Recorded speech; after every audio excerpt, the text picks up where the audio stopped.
هلا هشوني قد الدنيا دي كلها. كنت عايزه اقول لكم حاجه كده واتكلم في حاجه سريعه. حاولوا ما تخلوش يبقى فيه ضغط او زحمه شغل او مخنوقين او متعصبين او حياتكم مش احسن حاجه وتكملوا. صدقوني بعد شويه هتلاقي الموضوع قفل منكم خالص وزهقتوا من الشغل وسبتوا كل حاجه في حياتكم وجالكم اكتئاب. الا اذا كمان ان انتوا اوكي ممكن تكملوا الشغل او الدنيا اللي بتعملوها بس مضطرين او من غير نفس او تحسوا انتوا ميتين من جوه. فلازم من فتره للتانيه كده، مش هقول لكم سافروا، يعني ابسط حاجه مكان بتحبوه او حاجه بتحبوها بتحبوا تعملوها قوي بتفرحكم اعملوها. يعني نفسكم في كتاب مثلا تقروا حلو، روحوا اشتروا كتاب ده، نزلوا اونلاين شوفوا.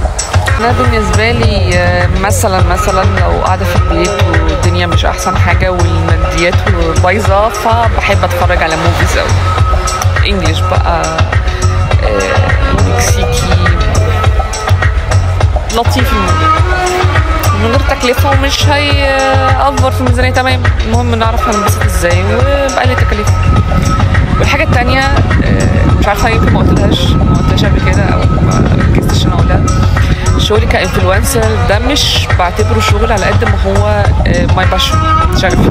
انا بحب السفر من زمان، بحب التصوير، فكنت نفسي اعمل ده من زمان بس ما كانش فيه المصطلح ده. يعني حتى البلوجر اللي كانوا موجودين بلوجر بيكتبوا بس كونتنت مكتوب على مواقع وكده، ما كانش فيه بلوجر فيديو كرييتور مثلا او فيجوال حاجه بيعملوها فيجوال. يمكن لما بطلع اقول لكم حاجه او بختفي اوقات بيبقى الكلام اللي بقول لكم عليه دلوقتي بيبقى فيه ضغط نفسي، امتحانات، ستريس شغل، ستريس مذاكره، حاجات بتخلصوها كتير فبتحطوا تحت ضغط نفسي بشع، فنفسيا مش مهيئين تعملوا اي حاجه حتى الحاجه اللي بتحبوها. ويمكن حتى لما بعمل ستوري وانا متضايقه او مضغوطه كتير بيعرفوا ده وبياخدوا بالهم كمان، ودي حاجه على فكره بتبسطني جدا. ولان يعني احنا مش صحاب ولا فولورز وعلاقه فولورز بحد، لا احنا اخوات. يمكن انا عندي اخت واحده فربنا رزقني بيكم كلكم، دي اكتر حاجه حلوه في الدنيا. على الاقل بعد الشر يعني لو ما بقتش موجوده في يوم من الايام الناس تتكلم بخير او اكون سبت اثر طيب في يوم من الايام. غير كمان ان انتوا تعتبروا الفلوس اللي تصرفوها على ان انتوا تتبسطوا شويه، تاخدوا شويه انبساط كده تغيروا بيهم المود عشان تعرفوا تعملوا ريفريش وترجعوا تاني تكملوا حياتكم سواء بتحبوها او لا.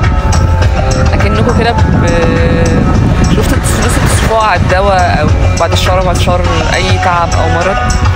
انا الفتره مش فتره فاتت بالظبط، على فترات مختلفه كان بيجيلي تعب في حاجات كتير قوي وما كنتش مصدقه الناس اللي بتقولك ان التعب النفسي او الاكتئاب او الزعل او الحزن ممكن يعمل تعب عضوي او يسبب لك مشاكل، ولما تبقى كويس نفسيا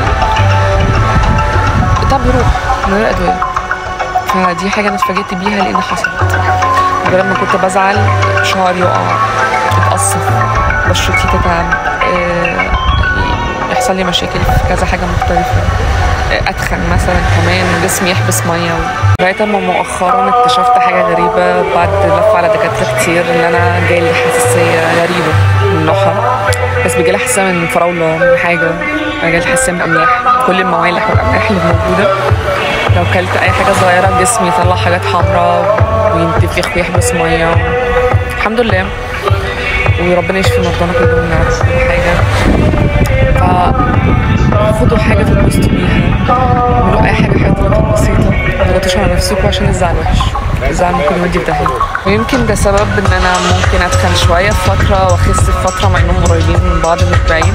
ما بعرفش قوي اتحكم في ده بس بحاول، بس الموضوع مؤذي شويه فعلا لان حتى ما جسمي بيتفق بسبب حبس الميه فيه بيوجعني بيقلمني، ما بعرفش امشي اصلا، كمان ما بعرفش اتحرك بطريقه مؤذيه. مفيش حاجه مستاهله. ضغط نفسي بسبب ناس زعلانه. الناس اللي زعلانه دي لو بيحبونا بجد مش هيزعلوا، انا خايفه ولا ازعل.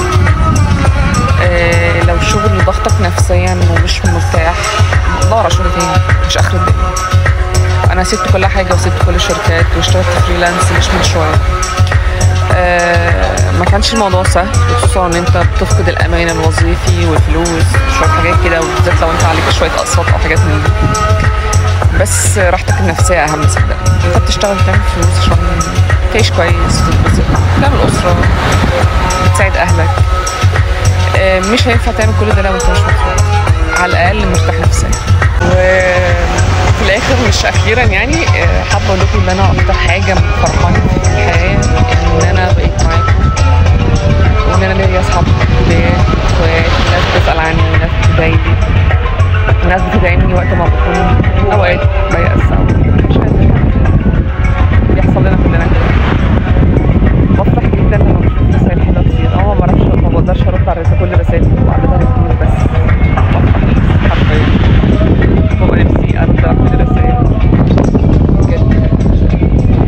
ربنا يرزقكم فرحه ملهاش.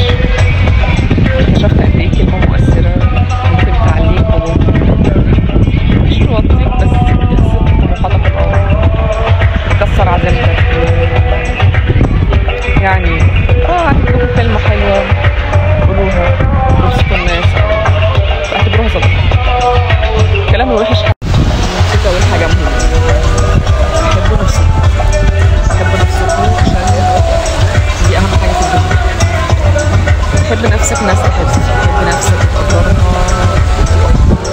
تعمل طموحاتك، تحدد اهداف، تمشي كل حاجه كل ورا هدف